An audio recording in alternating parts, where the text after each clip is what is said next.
కనుగొన్న కలలోని గతిని ఈ ఎరుక తన మూలమేమి లేకనే తాను వచ్చి తన వంటి వారిని తగదూచుకొనుచు కనుచూ వినుచూ బాడుచు పెళ్ళాడి బిడ్డల గనుచూ తినుచూ నుండుచు ఘనమైన శౌర్యమూల ఘనమైన యోగమూల ఘనమైన తపము చేసి కనరాకనే గూనెరుక కనుచూ వినుచూ బాడుచు పెళ్ళాడి బిడ్డల గనుచూ తినుచూ నుండుచు. జై నిజ గురుభ్యో నమః. జై అమలాంబ సమేత అనుభవానంద రాజయోగేంద్ర ప్రభుస్వాముల వారి దివ్య చరణార విందములకు ద్వాదశి వందనములు సమర్పించుకొనుచు శ్రీ గురు బాలరామస్వాముల వారిచే విరచితమైన ఆవరణ విక్షేప రూపశక్తిద్వయ నిరాశకంపైన శుద్ధ నికుల తత్వ పదార్థ దరువుల ఎందు ఈరోజు మనం 114వ పదార్థం బోధ ధృవీకరణాన్ని కొనసాగిస్తూ ఉన్నారు. ఏంటంటే ఇది కళలో ఏ విధముగా అరుదించినటువంటి సన్నివేశములు కానీ పాత్రలు కానీ అవన్నీ యథార్థంగా ఉంటాయి స్వప్నంలో. అయితే మేలుకున్నట్లయితే అవేవీ లేవు. తద్విధానంగానే నాతో అరుదించినటువంటి ఈ జగం నేను ఏదైతే తోపింపబడుతూ ఉన్నదో ఇదంతా కూడా మేల్కలో లేదు. అంటే కళ మేల్కొన్నటువంటి జాగ్రత్తలో లేదు. తద్విధానంగానే గురువు మేల్కలో ఈ జాగ్రత్త అనబడేటువంటి స్వప్నం లేదు. ఎవరైతే ఈ జాగ్రత్తను స్వప్నమని గురువు మేల్కలో మేల్కొంటారో వారికి ఏదీ లేదు నాయన అని బోధ దృఢీకరణం కావించి దీనిలో శిష్య కనుగొన్న కలలోని గతిని ఈ ఎరుక తన మూలమేమి లేకనే తాను వచ్చి తన వంటి వారిని తగదూచుకొనుచు. స్వప్న బాంధవ్యం, స్వప్న బంధుత్వం, కలలో వచ్చినటువంటి వారు బంధువులుగానో శత్రువులుగానో హితులుగానో స్నేహితులుగానో సన్నిహితులుగానో భార్యగానో పిల్లలుగానో భర్తగానో ఇలా భిన్నమైనటువంటి పాత్రలన్నీ ఏవి నేనే, వారు వేరే కాదు.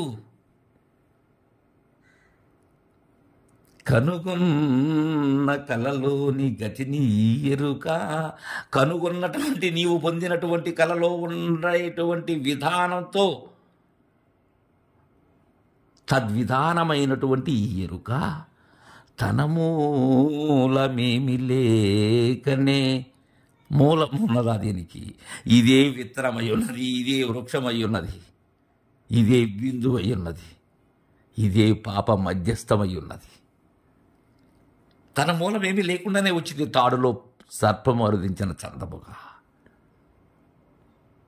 గొడ్రాలికి బిడ్డ జరించినట్లుగా నాయన అలా వచ్చి తన వంటి వారిని తగదూచుకొనుచు స్వప్నంలో ఏ విధముగా స్వప్న బాంధవ శ్రేణి ఏదైతే ఉన్నదో వారిని ఎలా దర్శించిందో తద్విధానంగానే ఈ జాగ్రత్త అనబడేటువంటి లేని అవస్థ ఏదైతే ఉన్నదో దీనిలో కూడా తన వంటి వారిని చూసుకుంటూ ఉన్నది. వారు కలబంధువులే, వారు అయోనిజులే. కలలో ఏ విధముగా వచ్చారో తద్విధానంగానే ఈ మెలకువలో కూడా ఎన్నో బంధాలు. అలా చూసుకుంటూ కన్నుచూ వీనుచూ బాడుచూ పెండ్లాడి బిడ్డల గనుచూ తినుచూ నుండుచూ అలా తన వంటి వారిని తగ చూసుకుని ఏముంటున్నది ఇది వారిని చూస్తూ ఉన్నది, కంటూ ఉన్నది. వారు అనేటివి వింటూ ఉన్నది. పిమ్మట వారితో మాట్లాడుతూ ఉన్నది, బంధాన్ని పెనవేసుకుంటూ ఉన్నది. బాడుచు వచన రూపంగా వచిస్తూ, పాడుతూ అంటే పాటలు పాడటం కాదు ఇక్కడ. వినొచ్చు, పాడుచు, వారితో ఆడుతూ కూడా ఉన్నది. ఇది బంధాన్ని మరీ ముప్పేట వేసుకుంటూ ఉన్నది. పెండ్లాడి బిడ్డల గనుచు తిరుగుచూ నుండుచు. ఎట్లంటే తనకు వేరే వ్యతిరేక లింగముతో వారితో తన యొక్క జీవన విధానాన్ని కొనసాగిస్తూ ఉన్నది. పెండ్లాడింది తన వంటి వారినే. తదుపరి తనకు తను వెండ్లాడినటువంటి వారికి కలిగినటువంటి బిడ్డలు వాళ్ళని చూస్తూ ఉన్నది. వాళ్ళ మీద వ్యామోహం పెంచుకుంటూ ఉన్నది. కనుచూ తీనుచూ నుండుచూ. ఎందుకని ఇది ఈ ఉపాధి అనబడేటువంటిది మూలము లేని గుర్తిరిగే శరీరం యొక్క ఉపాధి ఏదైతే ఉన్నదో దాని యొక్క పోషణార్థం ఆహారాన్ని స్వీకరిస్తూ ఉన్నది. ఆ ఆహారం ద్వారానే తన వంటి వారిని మరలా కంటూ ఉన్నది. ఆహారమే కారణం. ఘనమైన శౌర్యమూల, ఘనమైన యోగమూల, ఘనమైన తపము చేసి కనరా కానేగు నెరుక కనుచు వినుచు బాడుచు. ఘనమైనటువంటి శౌర్యాలు